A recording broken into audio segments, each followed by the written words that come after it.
ఇక ఈ అంశంపై స్పందించడానికి సినీ నిర్మాత వట్టి కుమార్ గారు మనతో పాటు సిద్ధంగా ఉన్నారు. Hello sir. సార్, మొత్తానికి ఫిలిం ఇండస్ట్రీ నుంచి అయితే చాలా మంది కూడా ట్వీట్ చేస్తూ ఉన్నారు. మీ వర్షన్ ఏంటి సార్? గర్వించదగ్గ విషయం ఏంటంటే ఇప్పటికైనా సరే అందరూ కళ్ళు తెరిచారు. ఎప్పుడో ఈ కళ్ళు తెరిచి ఉంటే బాగున్నాను. ఎందుకంటే ఒక సినిమా ఇండస్ట్రీలో ఒకరి మీద అంటే మాకెందుకులే అని వదిలేసిన సినిమా ఇండస్ట్రీ మొత్తం ఇండస్ట్రీ అంతా ఏకతాటి మీదకి వచ్చి ఇప్పుడు ఎప్పుడైతే ఇది ఖండించారో రేపు గవర్నమెంట్లు కూడా ఎవరు ఇంకోటి మాట్లాడటానికి అవకాశం ఉండదు.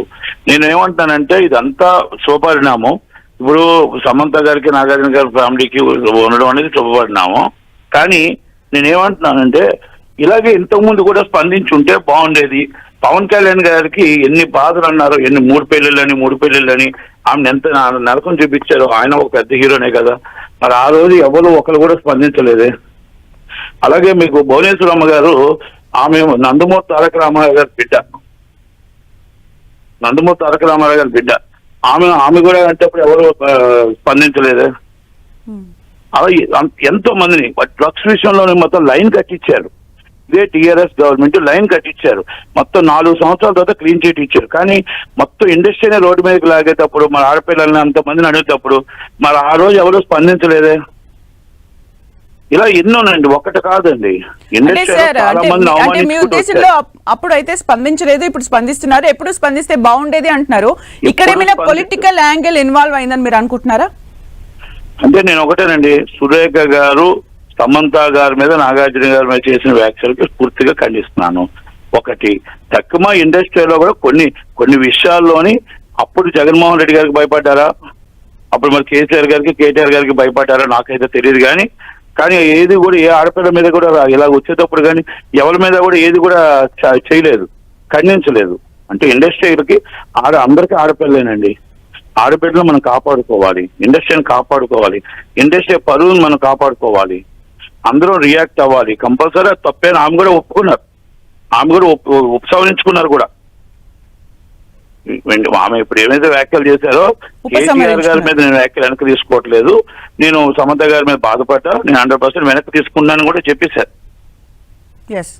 నటికుమార్ గారు, అయితే ఇప్పటికైతే ఈ వ్యాఖ్యలు వెనక్కి తీసుకున్నా కానీ ట్వీట్స్ అయితే ఇంకా ప్రముఖులు చేస్తూనే ఉన్నారు. ఇక్కడ మంత్రి గారు తీసుకున్న నేమ్ వచ్చేసి నాగార్జున ఫ్యామిలీకి సంబంధించి ఇంతలా రెస్పాన్స్ వస్తుందని అనుకోవచ్చా? అంటే నాగార్జున గారి ఫ్యామిలీ కాదండి, ఒక విక్టిమ్ ఆడపిల్ల ఒక అంటే ఏదైనా సీక్రెట్ గా ఉండవలసింది, వాళ్ళ ప్రైవసీకి వాళ్ళ హక్కుకి భంగం కలిగిందని. రెండోది ఏంటంటే విడాకులు ఎలా తీసుకున్నదో వాళ్ళ వ్యక్తిగత విషయాలు అవన్నీ మనం బయట వాళ్ళు మాట్లాడకూడదు. రెండోది ఏంటంటే వాళ్ళకి ఏం బాధ వచ్చిందో ఏం కష్టం వచ్చిందో అనేది వాళ్ళకి తెలుసు. వాళ్ళిద్దరికి మనం ఇంకొకరికి మనం దాన్ని కలపడం అనేది కరెక్ట్ కాదు. ఇంకొకరి విషయాల్లో మనం మాట్లాడుకోవడం కూడా కరెక్ట్ కాదు. ఓకే, ఈ ఫోన్ ట్యాపింగ్ విషయాలు అవన్నీ ఉంటే చట్టం తన పని తను చేసిపోతుంటుందండి. ఈ కాదని మనం అంటే గవర్నమెంట్ హోదాలో ఉన్నారు కదా, గవర్నమెంట్ హోదాలో ఉంటప్పుడు ఇది. రెండోది ఆమె ఆవేశాల్లో మాట్లాడటానికి కూడా కారణం ఏంటంటే కేటీఆర్ గారి మీద కోపంతో ఆమెను మాట్లాడిన మాటలు కొంచెం ఏకవంచనతో మాట్లాడిన మాటలతో ఆమె కోపంతో వచ్చిన మాటలే తప్ప ఇండస్ట్రీ మీద కోపంతోనో లేకపోతే అమ్మాయి మీద కోపంతోనో రాలేదు. కాకపోతే అవి కూడా రాకూడదు, మాట్లాడకూడదు. మనం కూడా అర్థం చేసుకోవాలా. ఇండస్ట్రీ మీద ఏమి కోపం లేదు, ఇండస్ట్రీ ఏమి పరిచయం లేదు, లేకపోతే ఇండస్ట్రీ ఆమెకేం ద్వేషం లేదు.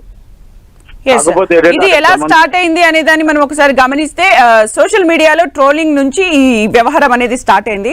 నిజానికి అంటే ఎప్పుడైతే ప్రముఖులు ఆన్ ఫేస్ గా వచ్చి మాట్లాడినప్పుడు అందరు రెస్పాండ్ అవుతున్నారు. సోషల్ మీడియాలో ఇలాంటివి ఎలాగైనా పబ్లిక్ లోకి వెళ్తాయి, వాటిపైన కంట్రోల్ ఉండాలంటారా? నేను అడుగుతున్నానండి, సురేఖ గారు ఒక ఉద్యమం నుంచి కష్టపడి వచ్చిన వ్యక్తి.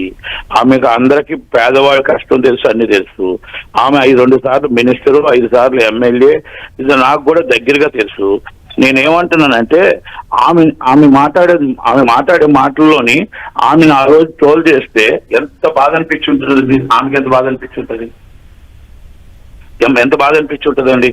ఆ రోజు మొత్తం రఘునందన్ గారు ఒక అక్కగా ఆమె చేనేత కార్మికురాలుగా వేసేటప్పుడు ఆమె ట్రోల్ ఏమని వేశారు, అక్క చేనేత కార్మికులకి మీరు ఎట్టి పరిస్థితుల్లో అండగా ఉండండి అక్క అంటే, ఇంకా ఆ పసుపొత్తు కాదండి, అది చేనేత కార్మికులకి అండగా వేయటానికి వేస్తే ఈ పసుపొత్తు కింద ఎంత ట్రోల్ చేశారండి ఒక ఆడపిల్లని, ఒక బీసీ మహిళని.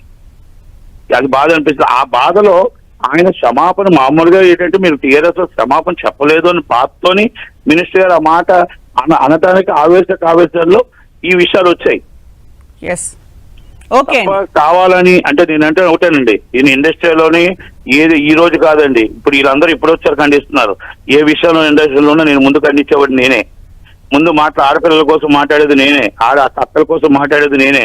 కానీ నేనేమంటానంటే చంద్రబాబు నాయుడు గారి భార్య అని అంత అసభ్యంగా మాట్లాడేటప్పుడు ఆ రోజు ఏమైపోయింది ఇండస్ట్రీ అని అడుగుతున్నాను నేను. ఆ రోజు పవన్ కళ్యాణ్ గారికి 3 పెళ్లిళ్ళు అని చెప్పేసి మాట్లాడుతున్నప్పుడు ఆ రోజు ఏమైపోయింది ఇండస్ట్రీ? ఆ రోజు మన అందరం స్పందించి ఉంటే, మనందరం గట్టిగా మాట్లాడుంటే, ఆడబిడ్డలకు అన్యాయం జరగకుండా మాట్లాడి ఉంటే ఇంకా ఎన్నో ఉన్నాయి సోమని దాంట్లో మనం మాట్లాడుంటే ఈ రోజు మాట్లాడతారా ఇండస్ట్రీ కోసం. ఓకే, థ్యాంక్ యూ అండి నట్టి కుమార్ గారు మీ యొక్క వర్షాన్ని తెలియజేసినందుకు.